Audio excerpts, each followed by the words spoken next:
Alman siis tästä näin 2 minuutin erää pelaamatta. Hakee kentälle Kimmo sekakentällisen. Ja sieltä komealla levityssyötöllä Nyman hakee takatolmelta Olli Muittari, joka onnistui hienosti laukomaan kiekon maaliin. Siinä oli sellainen nopea ja päättäväinen hyökkäys, joka päätteeksi tästä 1-0 taululle. Oli kyllä upea maali ylivoimalla. Ensimmäisessä ylivoimassa vähän samankaltainen tilanne luotiin takatolmille sinne, mutta jääpä lähti laukausta aika. Ja nyt se sitten onnistui heti aloituksen jälkeen. Kapteenin tyhmä ja kostautui kyllä nyt aika ikävästi aikoille tähän ekana loppuun. 14 sekuntia siis kerkeä Kintaamanin jäähy paneeta, kun Olli Muittari sieltä iskee kiekon reppuun. Olli Muittari tällä kaudella 7 ottelua pelannut DG:n riveissä ja pelaa 23. Melkein piste per peli tahti siis. 51, Juho Nyman, 66, Markus Valsala. Komea rakennus laidalle siihen mukaan nousevalle hyökkäjälle Mäkitalolle, mutta aivan ei siitä kunnollista laukausta saada aikaiseksi. Tämän jälkeen viivasta nousee Peränen, joka onnistuu vielä pääsemään omaan irtokiekkonsa ja yhtäkkiä taululla 2-0 lukema. Kylläpä tuli nopeasti nyt. Aikamoinen kylmä vesisanko kyllä Aikon niskaa, että ensiksi ylivoiman maali ja saman tien heti perään siihen 2-0. Että kyllähän peli on käynyt selkeästi DG:lle erä edessä, mutta aika karusti kyllä iskee. Mutta mukava seurata tämmöistä modernia hyökkäyspeliä, jossa puolustajat tukee innokkaasti. Siinäkin Peräseltä hieno nousu tuohon maaliin eteen ja seurasi vielä oma reboundinsa sisään. Kyllä ja Jättäisi viivan Tyngelle laukaus jää siihen maalin eteen. Hyvin puolustaja kuitenkin siivoaa sitä irtokiekalla. Ei tee sinne viivaan asti, josta Joni Peränen iskee sitten kiekon hieman helpponoloisesti maaliin. Ja näin reilun minuutin sisään Joni Peräsen 2 maalilla DGK johtaa 3-0.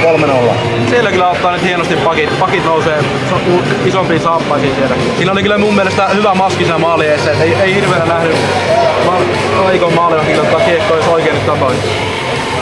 Tämän kiekko ei kerran voittelee mukaan, niin se on Kalsala. Ei se kuitenkaan onnistu ja sen jälkeen 3-1 tulee sieltä Aikolta. Ja tämä hyökkäys siis päättyy sitten maaliin, kun Anssi Ronkainen toimittaa kiekkoa maalille. Ja onko se sitten Henri Lehmusniemi, joka onnistuu lyömään irtokiekon tyhjään pömpeliin.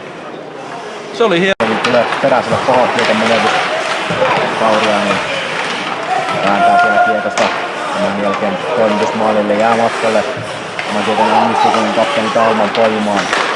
Talman syöttää Jeremeselle Savelle, joka onnistuu kaventamaan siihen laukaisupaikkaan. Ja hieman nyt on Sissosella ilmeisesti unihiekkaa silmissä ja kiekko livahtaa sitä patjan päältä maaliin. Tästä on näitä mehupurkkeja käyty hakemassa. Mehukeitot siis omasta takaa. No se voisi olla, että jos niitä kattorakenteen purkkeja haettaisiin, niin siellä voisi olla tosiaan vähän erilainen asenne ja erilainen energia, että se näkyy eri tavalla nimenomaan. Ai, kuinka kaunis maali tämän jälkeen siellä.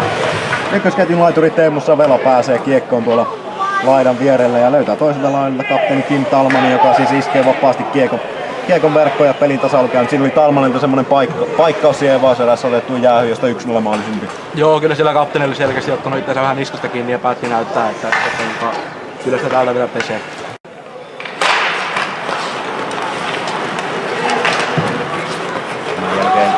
Onnistuu aloituksen voittamaan Kumpulainen. Maalilla olisi Muittari ja Muittari pääsee kiekkoon ja laukoo siinä.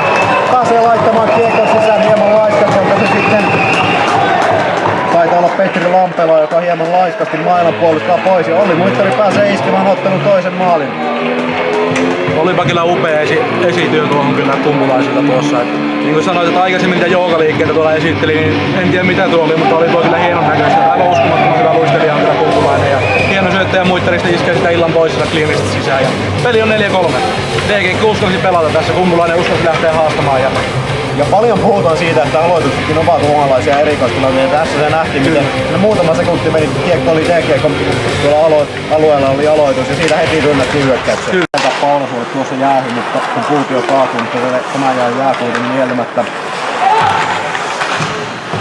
Kiekosta kamppaillaan siellä keskialueella ja Aika on ottanut maalivahden pois ja näin ollen kiekko pääsee toimittamaan kiekon maaliin ja minuutti 10 kun jälleen lukemat muuttuvat 5-3 ja kaikissa voidaan jo julistaa, että DG on tärkeät 3 pistettä nappaa. Kyllä se minuutti 10 vielä aikaa, mutta aika ihme pitää tapahtua, että vielä tuolta Aiko nousee takaa.